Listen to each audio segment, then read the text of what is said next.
Some people vanish without a sound. No note, no body, no reason.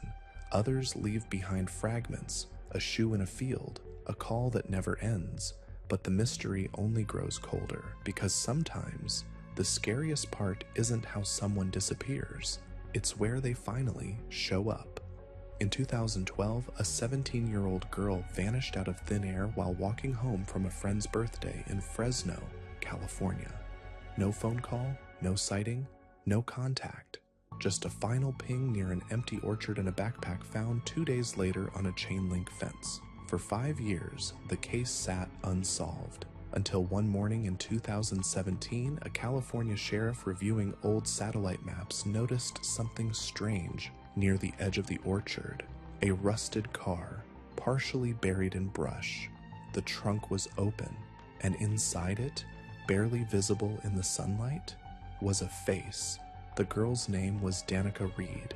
She had left the birthday party just after 7 p.m., texting her mom, "On my way," as she stepped out onto the sidewalk. The house was 3 blocks from her own. It was still light out. She wore jeans, white sneakers, a gray zip-up hoodie, and carried a red canvas backpack. Her phone pinged twice, once on Orchard Avenue and again just outside a fenced utility lot. Both pings were within minutes. The last signal came at 7:13 p.m., and then silence. When her mother didn't hear from her by 7:30, she began calling. When calls went straight to voicemail, she walked the route herself. By 8:10, police were called. Within 12 hours, the city began organizing a search. They found her phone 2 days later in a ditch behind a transformer unit. Screen cracked, battery removed. The backpack was hooked over a fence post. Inside were her school notes, a charger, and a small bottle of perfume. Her house keys were missing. So was her wallet, but no cash had been used. Her debit card never swiped. Her social media froze. There were no known boyfriends, no signs of online grooming, no behavioral red flags. Her teachers described her as quiet, dependable, introverted. Not naive, just trusting. Police searched every inch of the orchard.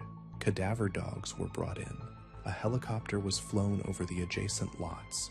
A drainage tunnel near the back of the orchard was scoped, drained, and searched. Nothing. The orchard sat unused for years, once farmland, then fenced and forgotten. And still, no trace of her beyond that fence line. The case turned cold. Every few months, her mother would appear at town hall meetings, holding a printed flyer, same image, Danica in her school photo, smiling, hoodie half-zipped, hair tied up. Sometimes she would stand without speaking. Other times she would say only 5 words. "My daughter walked home. That's it." Then she would sit down again. The case remained open but inactive until 2017, when Sheriff's Deputy Julian Cordero, who had never worked the original case, found himself rereading the file during a stormy shift at the department's downtown office. It had always bothered him. The cleanness of it, the lack of mess. No car, no camera, no noise, no last word. And so he began scanning archived Google Earth satellite imagery of the orchard, focusing on years when foliage was lowest. And that's when he saw it. An image dated March 2015, 2 years after Danica vanished. At the edge of the fenced lot, near a cluster of overgrowth by a drainage basin, a car, silver or gray, parked at a hard angle, partially covered by shade, and the trunk clearly open, just a few inches, but open. Inside the shadow, Cordero spotted something, a shape. Faint skin tone, curved like a face turned upward. Not detailed, but not wrong. He flagged the image, noted the coordinates, and filed a formal site inspection request.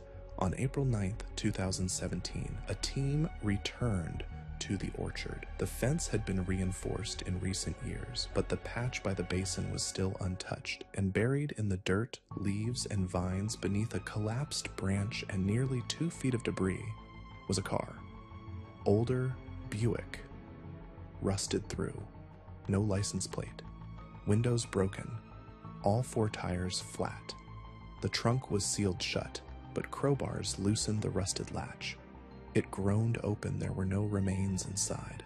But along the interior carpet, forensic techs found a cracked ID card. It had been bent, warped by heat and moisture, but the name was still legible. Danica Reed. Tucked in the side panel was the heel of a white sneaker. Same brand Danica wore, same size, and at the edge of the carpet, faint but unmistakable, 4 short vertical scratches, like tally marks. Not 5, just 4, nothing else. DNA later confirmed the presence of Danica's blood on the fabric. The fingerprint on the side panel matched her school records. She had been in that trunk. For how long, no one knows. Where the rest of her went, no one could say. But someone had put her there, and someone had covered the car, buried it just enough.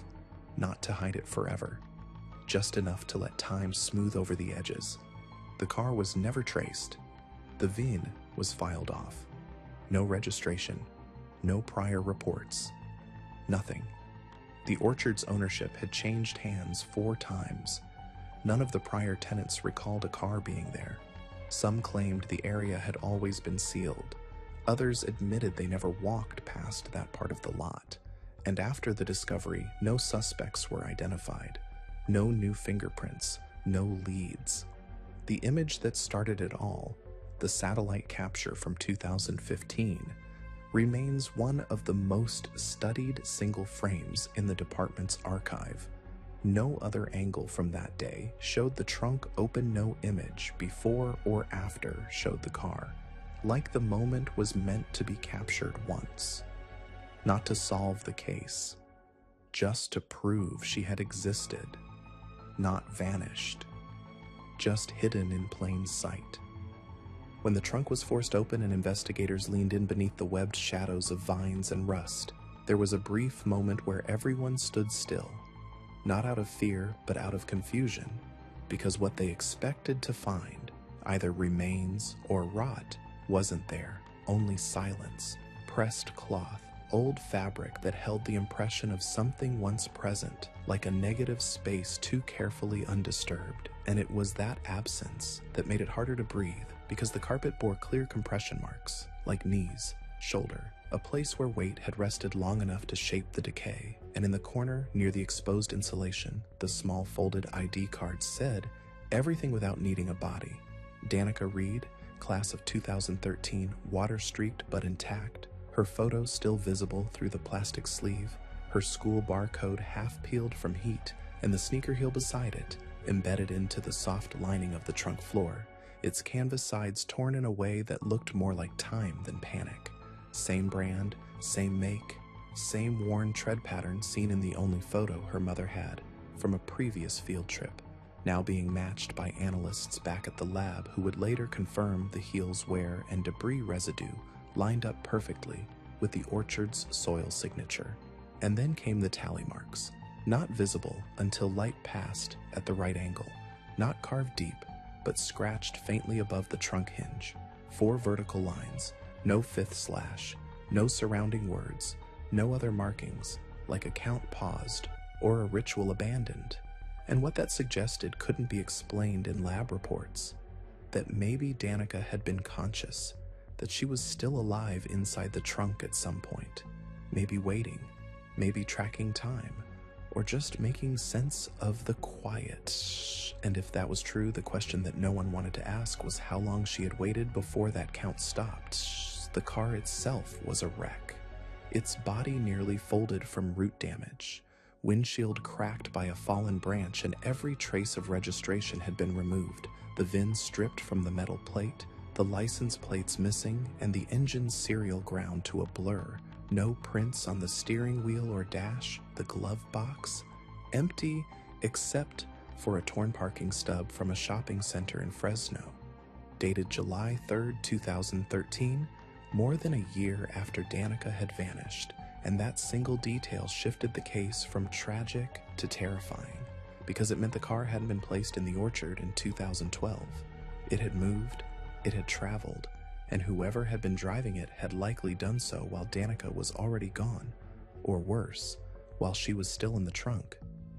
The stub couldn't be traced to a specific store, but investigators cross-referenced security footage from businesses active at the time, though nothing usable was recovered. Most hard drives had since been overwritten, and the timestamp system on the stub was too generic to narrow it down. The orchard, once a focal point, now seemed like the final stop, not the scene, and the car's placement made that clear too. It had been wedged between brush and tree limbs, camouflaged by overgrowth, its trunk facing away from the fence line, like someone had reversed it slowly and then walked away without looking back. What troubled the techs most wasn't the presence of the car, but the state of the air inside. It was dry, undisturbed, no animal intrusion, no insect swarms, no water damage from the top down, which meant the trunk had likely been shut, possibly sealed, for years. And that's what made the Google Earth image more disturbing, not less. In the satellite image that led to the discovery, the trunk was clearly ajar, not wide open, but tilted, sunlight catching the curve of the lid, creating just enough shadow for a faint shape to appear. And when techs recreated the scene using light modeling, they confirmed it: the angle of the lid, the placement of sun that day, the time the satellite captured that tile of image, all lined up to reveal a 3-second window where the face-shaped shadow became visible. And in every other image, before and after, nothing appeared. The car was invisible in later captures, either obscured by foliage or overwritten by data. And that left a single question: why had the trunk been open at all? And who had opened it? And more importantly, who closed it again after that image was taken? Because when the car was found, the trunk was sealed so tightly with age and soil that it required force to pry open. Someone had closed it years earlier and left it untouched. And if it had been opened again in 2015, that meant someone had returned, not to move her, not to destroy evidence, but possibly just to look. And what kind of person opens a trunk 3 years after hiding someone, there just to see, then seals it again and walks away? Sheriff Cordero brought the photo to Danica's mother the following week, not the image itself, but a rendered and cropped version where only the car and the shape of the trunk shadow were shown, and she looked at it for a long time without speaking, then placed it face down on her lap and said, "That's the exact spot where the search team said they didn't need to go because the brush was too thick." And that comment reopened a quiet controversy inside the department, because early logs from the 2012 orchard search had indeed marked the basin area as inaccessible without excavation, and it was deprioritized after 2 days, meaning the car may have already been there, or may have been moved there just after. The only thing that was certain was that the orchard never gave back anything unless you knew exactly where to look. And someone had, just once, by chance, from space. The investigation into the car yielded little else. The cloth in the trunk tested negative for accelerants. The residue beneath the carpet showed trace elements of cleaning solvent, but nothing commercially unique. The nearby brush contained no prints, no boot marks, no cigarette ends or wrappers, and cadaver dogs brought in after the car's removal alerted faintly at one point in the soil beneath the trunk, but it led nowhere and no remains were recovered. Danica was still legally missing, though now presumed dead. The file classification updated, but no charges filed, no suspects named. The parking stub remained the only new piece of evidence, and even that was more of a haunting timestamp than a clue. And after the story made national news, other satellite sleuths began combing nearby lots, hoping to spot more forgotten evidence from old crimes. But the Orchard image was the only one that ever revealed anything. One frame, one face-shaped blur, one moment in sunlight where something that was never supposed to be seen rose briefly out of the shadows. And what makes it worse isn't just that it happened, but that it was seen 5 years too late. And when officers reviewed the satellite scan logs, they learned one final detail. The tile that showed the image had originally been overwritten in late 2016 due to data compression, and had only resurfaced as part of a beta test of Google Earth Pro's archived layer view, rolled out in early 2017. Meaning if Cordero had waited even 6 more months, the image may have never reappeared. And that means Danica Reed may have been buried forever beneath leaves, behind a trunk, waiting for someone to look down at just the right angle and finally see her waiting to be found. The more they looked into the orchard, the more it seemed like the orchard had never been part of the plan, just the place where the trail ended, because time had softened the memory of the search logs, and no one remembered the small clearing behind the basin, the slope where roots twisted like ropes and visibility dropped by half after sundown. And that was the problem with memories from missing person cases. The facts stayed clean, but the corners got blurry. And blurry corners were where people were lost. And Danica had walked right into one without even knowing it. Right into a blind spot on a map that was supposed to be familiar.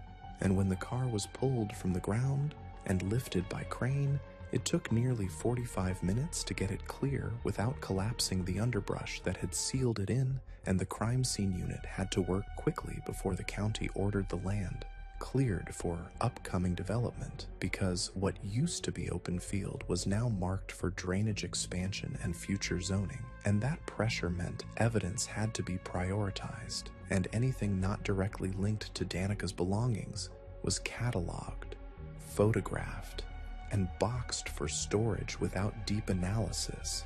But one thing stood out immediately: a second piece of cloth found beneath the trunk carpet, wedged so tightly it was nearly part of the vehicle's lining, darker in color, fibrous, about the size of a dish rag, with no obvious markings except a seam stitched by hand along one edge. And when tested, it returned trace elements of pine pollen, dog hair, and something else: ground cornmeal, which wasn't unusual on its own, except for the location, because cornmeal wasn't sold in any surrounding stores within 2 miles of the orchard in 2012, and only one small pet supply shop at the time carried dog food made with it as a base.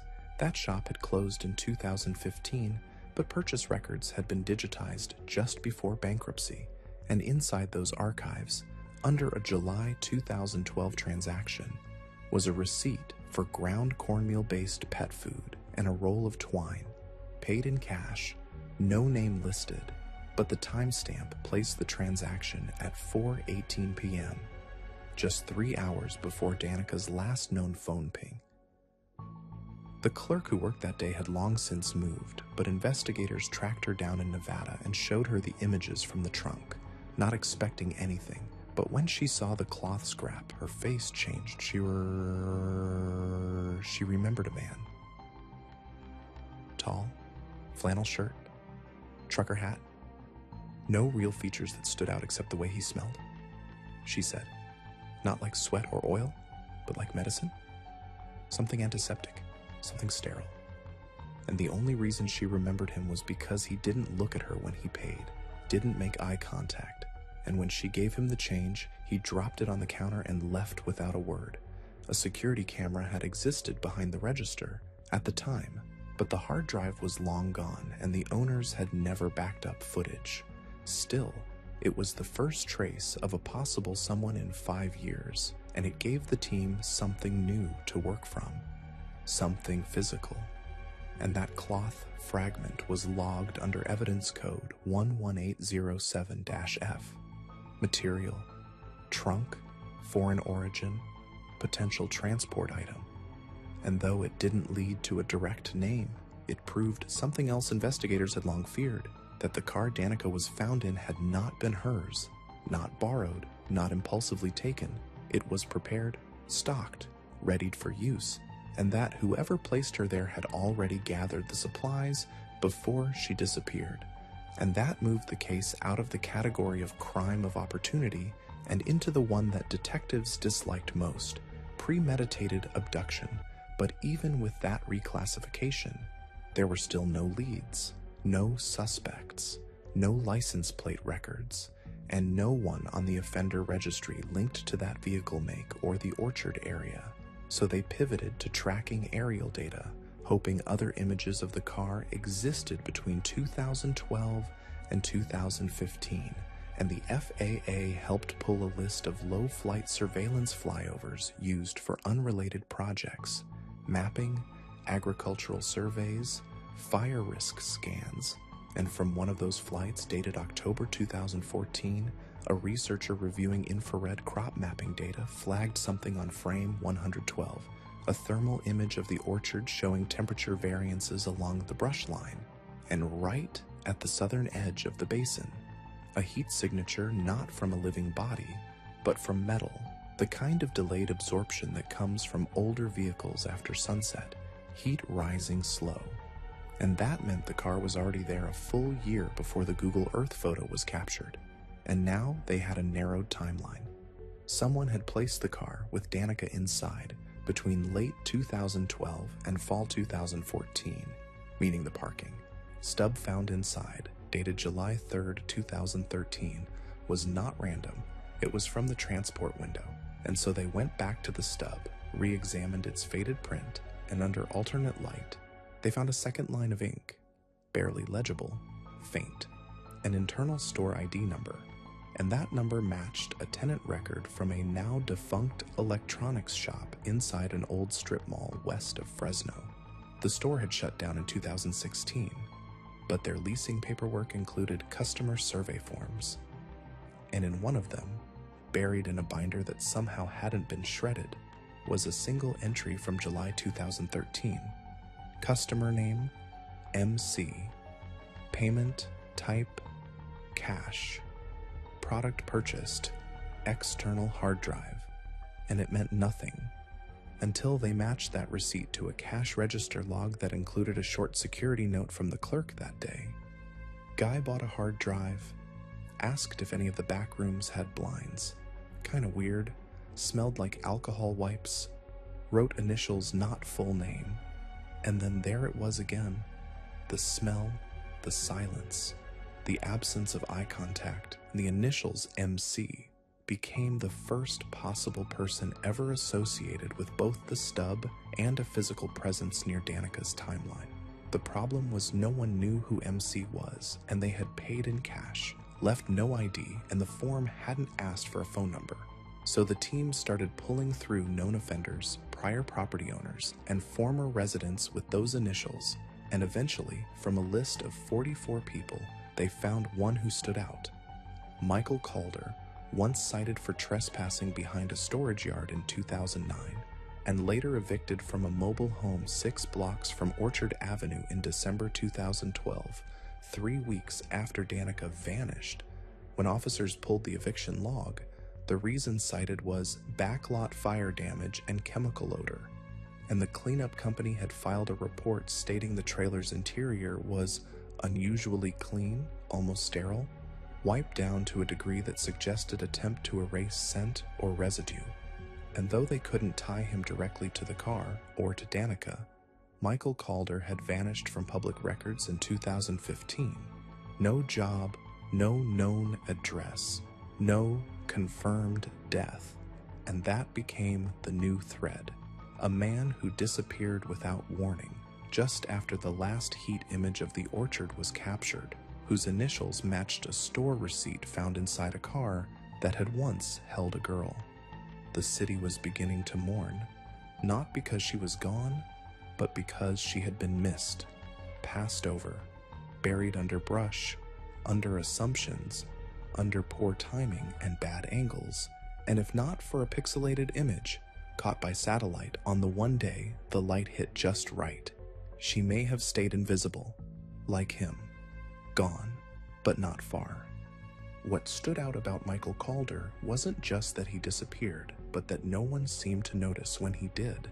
No formal missing person report, no relatives reaching out, no employers filing concerns, because officially he hadn't been working, hadn't paid taxes since 2011, and had no driver's license renewals or vehicle registrations linked to his name after 2013. Yet prior to that, he had a modest footprint.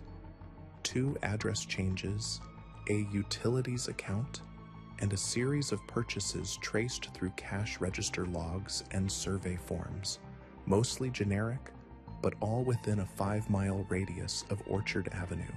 And what caught investigators' attention was how quickly his data went silent after 2014, like a plug had been pulled, and the only thing that remained was the eviction record from December 2012, listing chemical odor and possible biohazard cleanup required in the trailer notes, which alone wasn't suspicious. People clean things, people get evicted. But when paired with the proximity to Danica's last phone ping, just 0.7 miles from that mobile home, and the date, barely 3 weeks after she vanished, the absence started to take on shape, and the detectives assigned to the reactivated case began combing through the original 2012 witness statements, focusing on that stretch of Orchard Avenue from the party house to Danica's home, a route that passed directly through the space between Calder's unit and the utility lot where her phone was eventually found. And though no one had reported strange behavior that night, one statement from a retired postal worker who lived near the fence line suddenly made more sense. Buried near the bottom of the original file, dated April 13, 2012, handwritten, hard to read, and casually dismissed at the time as unrelated. Heard a car door slam twice between 7:15 and 7:30, 25, then silence. Then dogs started barking toward the basin side. Not normal, no engine sound. Figured it was nothing, didn't see anyone, and at the time, that meant nothing. But now, with the timeline restored and the Orchard car placed between 2013 and 2015, that report took on weight, a possible abduction window, a possible movement, maybe even a partial transfer. Because if Danica had been taken near the Orchard Basin, and that sound was linked the moment she was put into a temporary vehicle before being moved again to the buried Buick, and the second car, the one used first, had never been identified, until 1 week later when another piece of evidence surfaced, not from the Orchard, not from the trunk, but from the backpack, the one recovered near the fence 2 days after Danica vanished, stored in evidence but never re-examined since the case went cold. Inside, beneath the liner, was a sliver of plastic, no bigger than a fingernail, curved, translucent, stuck behind a fold, likely missed during the original inventory. And when tested, it turned out to be part of a broken lens, the kind used in dashboard cameras, cheap models sold in gas stations and convenience stores, with a serial code etched faintly along the curved edge. That serial led to a batch distributed by a regional supplier in 2011 to 29 stores across California, and one of those stores was located 3 blocks from Calder's last known address. And though it didn't prove anything directly, it gave weight to the idea that a camera had once existed and possibly recorded something, or worse, had been used deliberately, then destroyed. So the team began visiting pawn shops and e-waste centers around Fresno, showing images of known dash cam units and asking for anything turned in between 2012 and 2017. 2014 that matched the lens type. They didn't expect results. Most of those places had long since changed ownership, but one clerk, working since 2009 at a second-hand electronics outlet near Belmont Avenue, remembered something odd. A man had come in with a damaged camera. No charger, lens cracked, asked if it could be wiped. Not repaired, just erased. And when told the device had no internal memory and needed a card, the man asked again if that meant the footage was gone. And the clerk, remembering it now, said he didn't think much of it then, just figured it was paranoia. But when shown a photo of Michael Calder from his 2009 trespassing file, the clerk hesitated. Not certain, but close. The face, the shape, the voice, it matched what little he could recall. And the camera had never been logged, never accepted as trade. The man had left with it, and it was never seen again. The report went into the file, but without hard proof. No warrant could be issued. Calder remained a person of interest, but not a suspect. And without a body, without a confession, without a known location, there was little they could do, so they turned to the one place that hadn't been searched in over a decade, the old trailer, now part of a salvage lot owned by a recycling company slated for demolition, its unit number half faded on the back, now overgrown with vines and mold, but still intact. And when Sheriff Cordero filed for temporary access, the company granted a 48-hour entry window for forensic scanning before teardown. And on the morning of that inspection, investigators stepped into a space sealed by time, quiet, sunken, stale. The scent still faintly chemical beneath the mildew. Every surface inside had been wiped, the walls stripped, and the floor was bare, except for one detail, a circle of rust near the center of the main room, faint but present, about the size of a drain cover, but no drain existed, just the mark, and a subtle difference in wood tone around it, as if something had once been bolted there. Heavy, metal, maybe a chair, maybe a frame. No one could say. But in the far corner of the room, behind the closet door, was something else. A scrap of tape, wedged in the trim, yellowed with age, folded once over, and when peeled back, it held fibers, the same blue-gray color as Danica's zip-up hoodie, and though degraded, lab tests confirmed it. A match, meaning at some point, Danica had been inside that trailer, or at least something she wore had, and suddenly the silence around Michael Calder became too loud to ignore, and as investigators combed back through public footage, they found nothing. He had not appeared on traffic cams, not in DMV records, not on voter rolls. It was like he had been erased, not fled, not escaped, just deleted, and the working theory was simple and grim. He had either died quietly or vanished deliberately, and either way, the trail was cold. But the evidence wasn't. The hoodie fiber, the dash cam lens, the cloth scrap in the trunk, the grocery receipt, the stub, each piece disconnected, but together, forming a slow orbit around a man no one had remembered until it was too late. And Danica's mother, shown the fiber report, said something no one forgot. I always wondered if she ever got to say anything. Now I just hope she never had to. And the tape, now cataloged as item 133-F, was placed into the case file, next to the slashed ID, the heel, the orchard image, and the open trunk.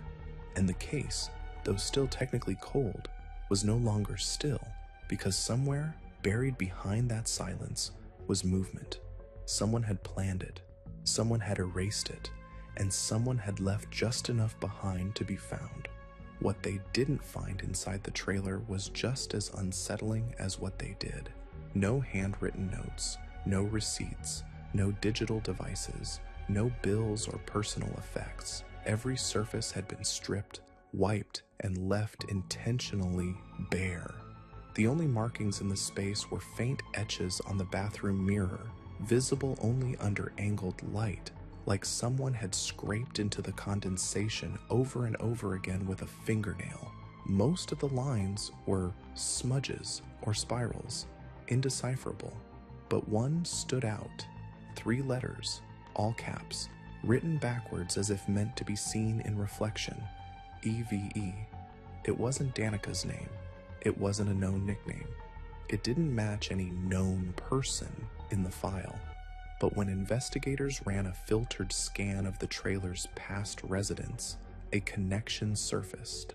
A female tenant named Evelyn Coates had rented the trailer in 2005, long before Calder, and had vanished herself in 2006 after a reported domestic dispute. She was never located. Her file had been marked inactive and unrelated until now. Evelyn had been 23 at the time. No children, few records. A social worker had visited the unit once, filed a complaint about signs of isolation and paranoia, but no follow-up had occurred. When the sheriff's office reopened her case, they found something chilling in the photo archive. One of the few surviving images of Evelyn taken at a DMV renewal in 2004 showed her wearing a light blue zip-up hoodie with thumb holes in the sleeves. Same size, same make, almost identical to the one Danica had last been seen wearing in 2012. Clothing style alone isn't forensic evidence, but it deepened the unease. Was Calder connected to both disappearances? Had he known Evelyn? Had she been the first? Or was it coincidence? A recycled jacket, a second-hand remnant passed down through silence. There was no way to know, but the name Eve, scratched backwards into glass, placed there by someone who hadn't been seen in over a decade, now sat at the center of a possible pattern. Not a serial case, yet, but something less easily named.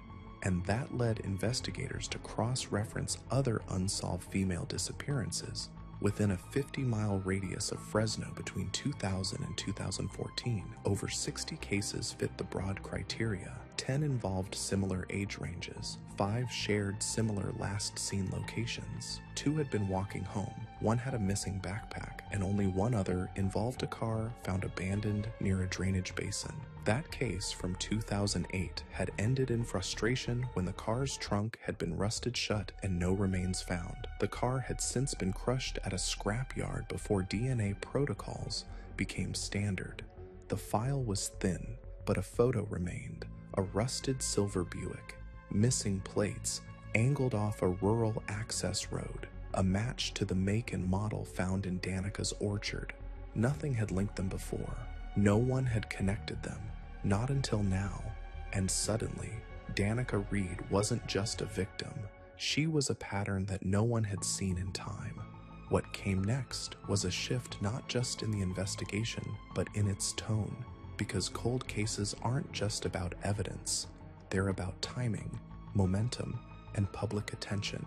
And after the orchard photo went viral in a local news segment titled "The Girl in the Trunk," a fresh wave of online interest began surfacing documents, comments, and digital footprints that hadn't been reviewed in years, not because they weren't available, but because no one had ever thought to look at them side by side. And one of those posts came from a user on an old forum dedicated to unsolved California disappearances, a thread from 2014 titled "Weird Noise Near the Orchard, Anyone Else?"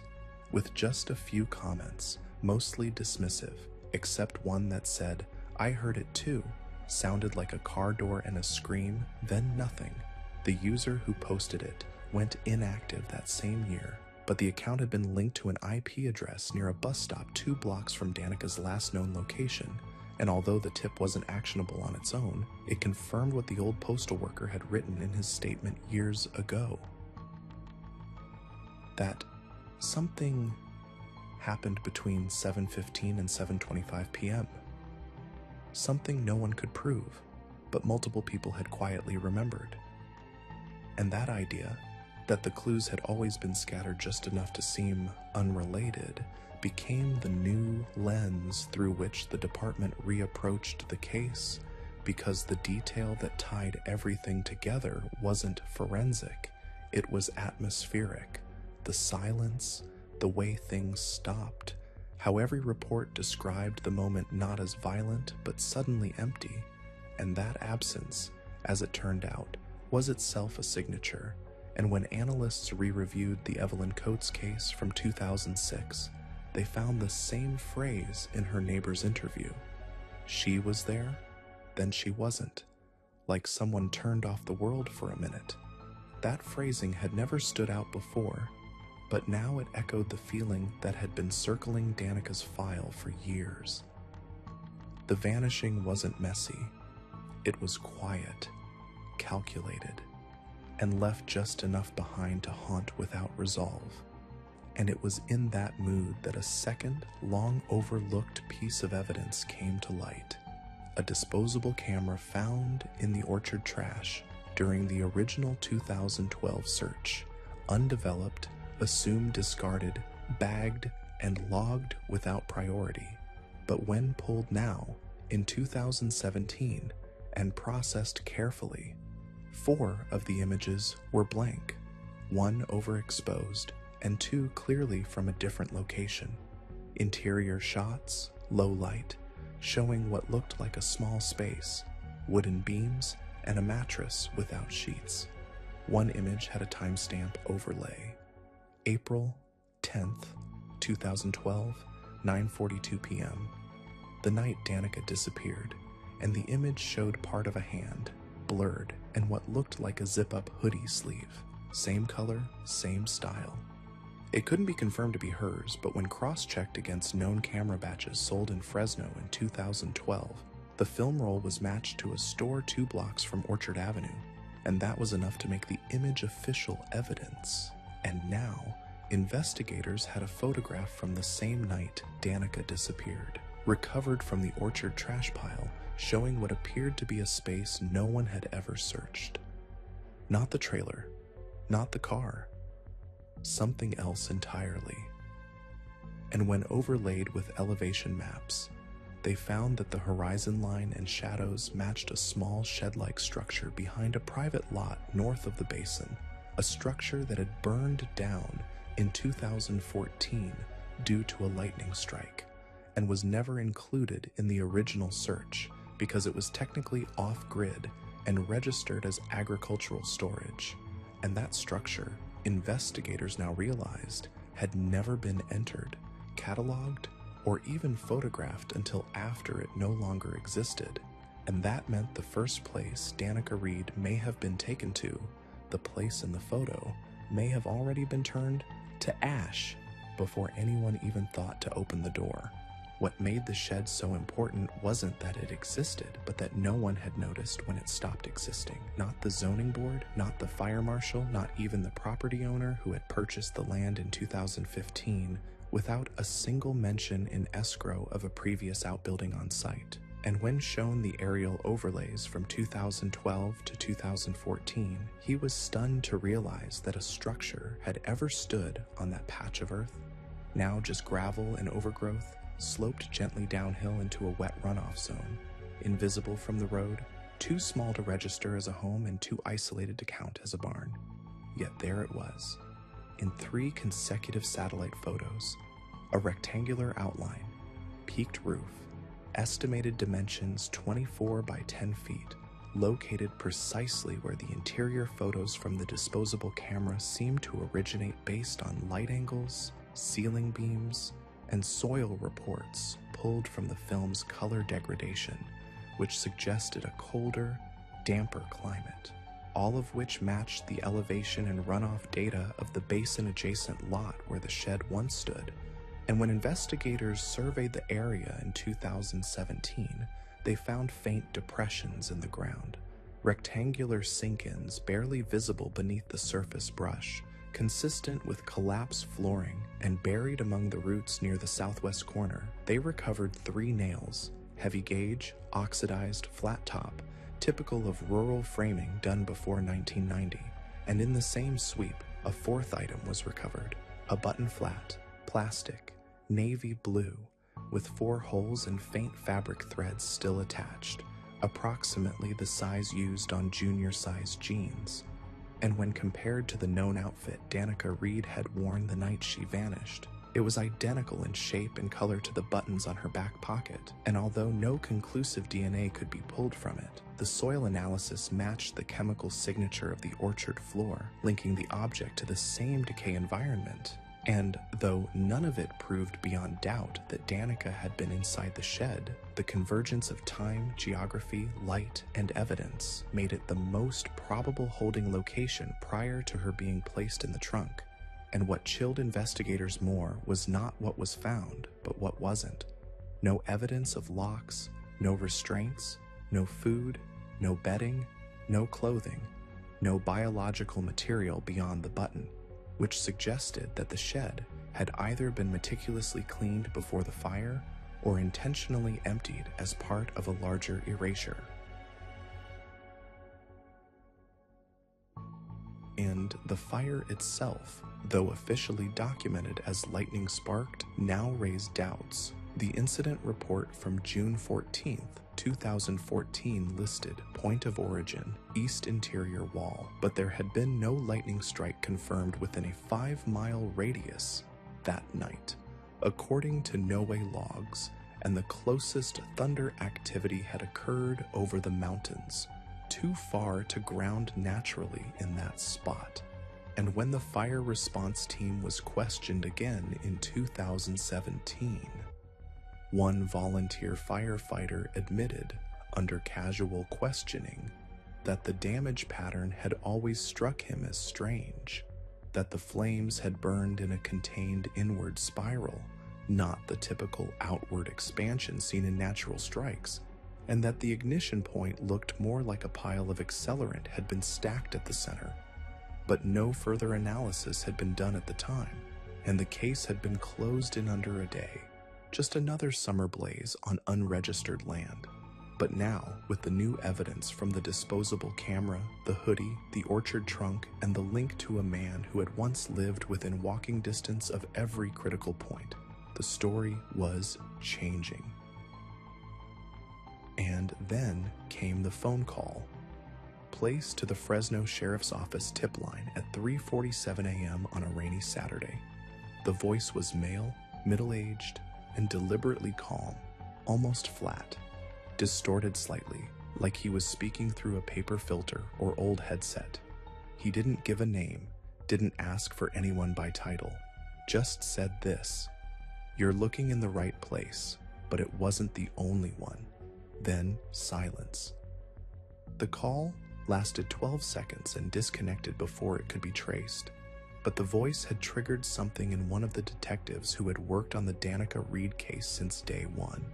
She remembered a voicemail from 2013, left anonymously on the family's answering machine 5 months after the disappearance, never played publicly, recorded in the case file, but forgotten in the years since, and when she pulled that tape, the voice matched. Same cadence, same affect, same slight distortion. And the message from that old tape had said, "She didn't scream, but she wanted to." At the time, it had been written off as a cruel hoax, possibly a prank, and no forensic match had been found. But now, the two calls, years apart, were identical. And more chillingly, the 2013 message had ended with the sound of a metal latch clicking shut, now believed to be a trunk hinge. And that sound was enhanced and run through an audio match program and confirmed to match the recorded sound profile of the 1997 Buick LeSabre trunk hinge model found in the orchard. Meaning that whoever called in 2013 had not only known what happened to Danica, but had likely been inside or near the vehicle. And that made him not just a witness, but a participant.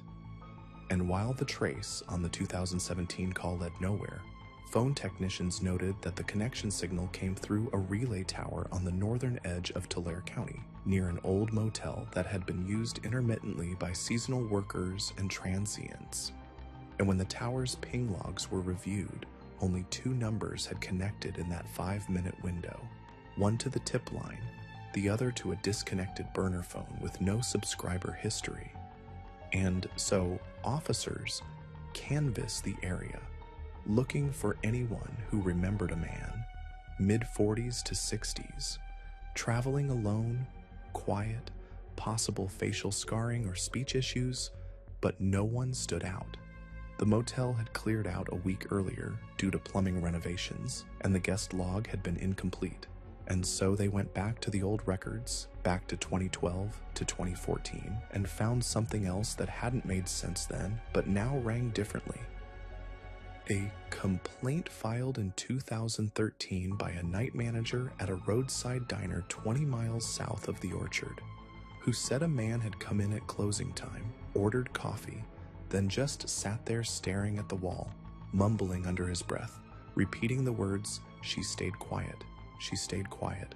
He left without eating, paid in crumpled cash, and the booth where he sat had a paper napkin left behind with 3 lines drawn on it. Not words, not pictures, just vertical lines. Scratched by pen? 4 total. The same number found etched inside the trunk. And at the time, the napkin was thrown away, but the complaint form survived. And now, that minor encounter became a clue.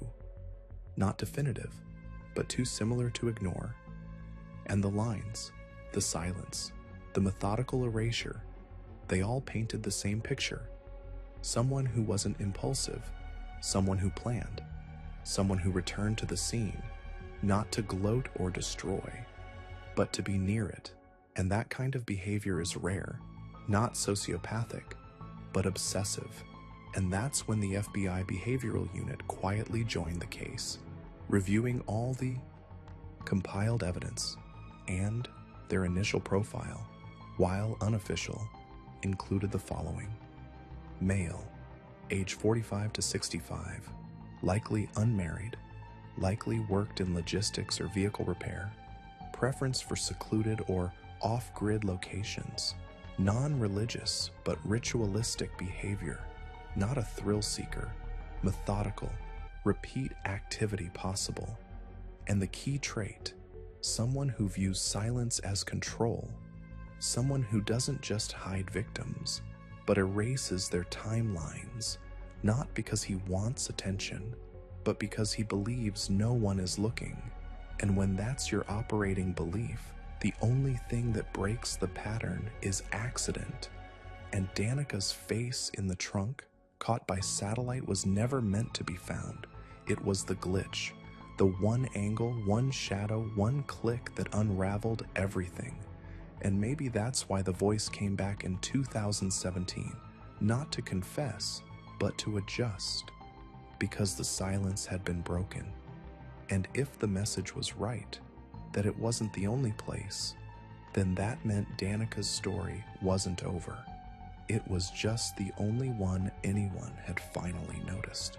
The problem with tracking someone who lives in silence is that by the time you realize where they've been, they've already become part of the landscape, and that's what frustrated the behavioral unit the most.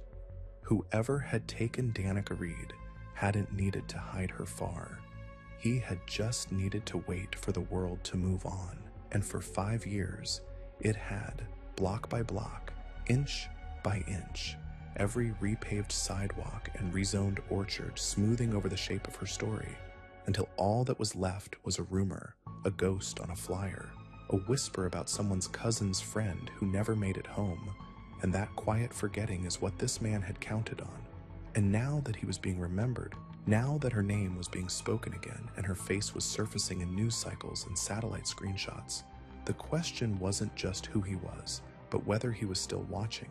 And that was the premise behind the next move. Not a press conference, not an arrest, but a setup. Because the FBI, after reviewing the tip call and its connection to the 2013 voicemail, believed the suspect had an attachment not to Danica personally, but to the event of her disappearance, to the silence it created, and more specifically, to the areas where it occurred. And so, they built a strategy designed to trigger his presence, not through pursuit, but through suggestion. The first step was subtle. A story released quietly to a local outlet about possible new forensic testing to be done on the shed site, even though the structure had burned down. The article mentioned upcoming soil extraction, DNA sampling, and a mock rebuild of the space to test airflow and acoustic variables. All of it true in a technical sense, but none of it scheduled. They just needed the man to believe it was happening. And then they waited. And within 6 days, a trail camera placed near the basin picked up movement at 3:11 a.m. A man walking alone, heavy coat, slow pace, head down, approaching the edge of the lot near the burned shed site. The camera didn't capture his face clearly, but his frame matched the FBI profile. Older, medium build, walk marked by an old injury or spinal stiffness. And most importantly, he didn't bring tools, didn't attempt to interfere, didn't even pause to look at the sign posted by investigators. He just stood there, staring at the space where the shed had once stood, for exactly 6 minutes and 23 seconds before turning and walking back into the trees. And that's when the agents knew they were right. He wasn't revisiting out of guilt. He was checking his work, and that meant he had either done it before or planned to do it again. And that realization changed the entire scope of the case. No longer an isolated event. No longer a cold case cracked by luck. But a possible pattern, still active. The name was hidden. And that meant going backward, further than anyone had before. And that's how they found the name. Not in Fresno, not in Tulare, but in an archived dispatch log from Kings County, 1999, a call placed by a teenage girl who reported a man watching her walk home from school 3 days in a row, always from a different position, never speaking, just waiting. She gave a partial plate number, 4FYN, and described the vehicle as a beige Buick, older, with rust spots on the hood. The officer who responded did a drive-by, didn't see anything, noted the plate as possibly 4FYN031, and closed the report. And the girl, Juliet Owen, disappeared 2 weeks later, listed as a runaway. Because her bedroom window was found open and a note was left on her desk that said, "I'll come back when I'm ready." But handwriting experts later couldn't confirm the note was hers, and she had no history of running.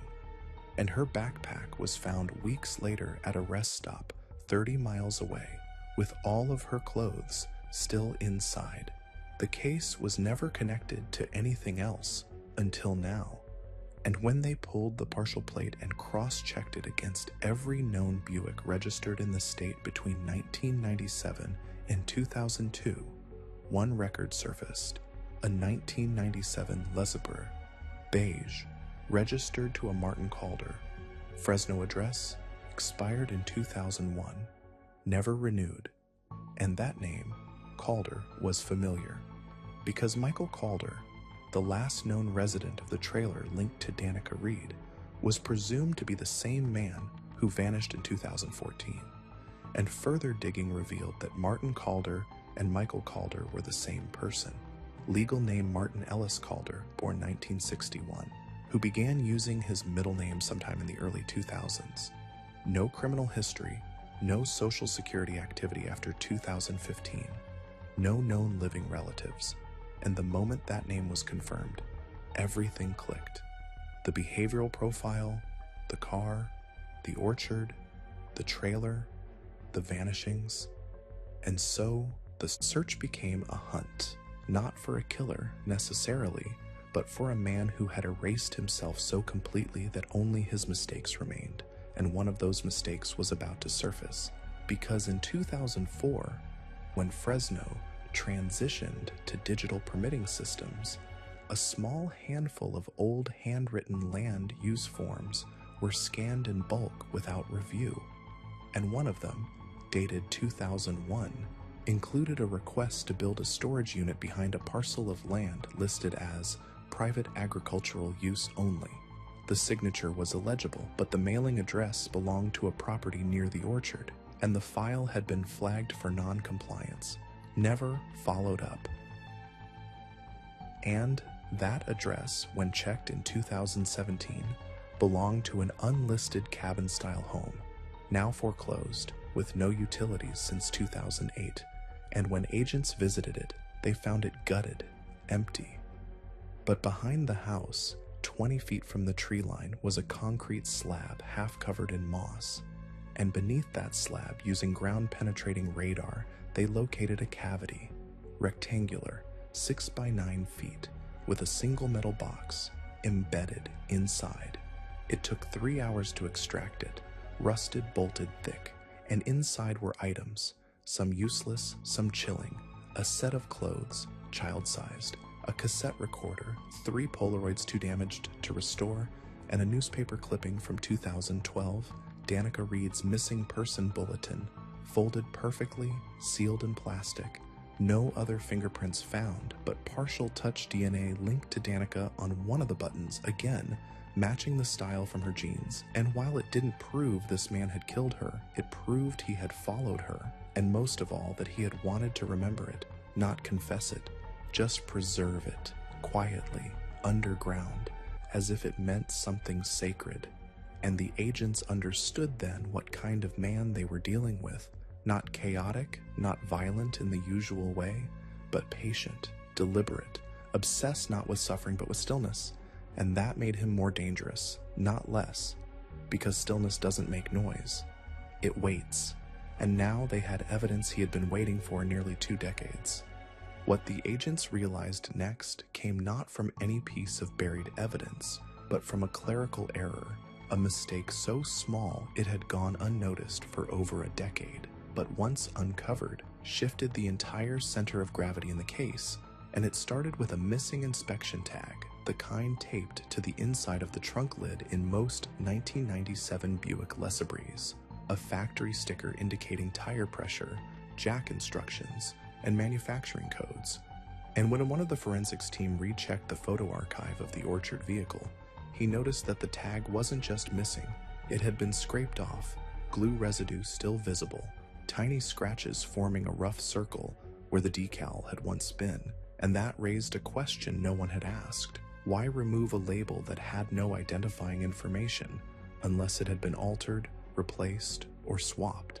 And that's when the team reviewed VIN numbers, not just the ones stripped from the dashboard, but the ones stamped onto the frame rails under the car, which hadn't been checked during initial recovery due to the rust and dirt buildup. But now, 5 years later, with the car in climate-controlled evidence storage, technicians carefully removed layers of oxidation and revealed an unaltered partial VIN under the rear frame. And when they ran that number, they were stunned to find the car had not been reported, stolen, missing, or scrapped. It had simply dropped out of registration in 2005. Its last listed owner, a man named Harrison Dean, Fresno County, deceased 2007 with no known connection to Calder. And that seemed like a dead end until one of the interns, cross-referencing DMV change of title forms from the early 2000s, found a handwritten application for private transfer, dated 2004, never processed, never notarized, but signed by Harrison